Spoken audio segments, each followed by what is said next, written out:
Hi friends, నిన్న millets dosa batter చూపించాను కదండి. ఈరోజు చూడండి మార్నింగ్ ఫార్మేట్ అయ్యి ఎలా ఉందో. మొత్తం దీన్ని మంచిగా తిప్పేసుకొని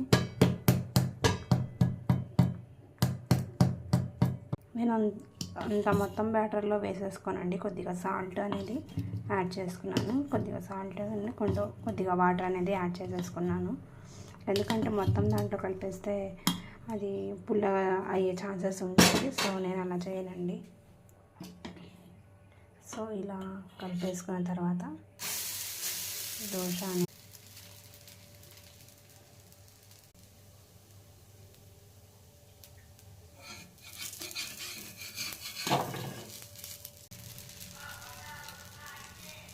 చూసే కదండి, దోశ అనేది ఎంత వైట్ కలర్లో క్రిస్పీగా కూడా ఉంటుందండి.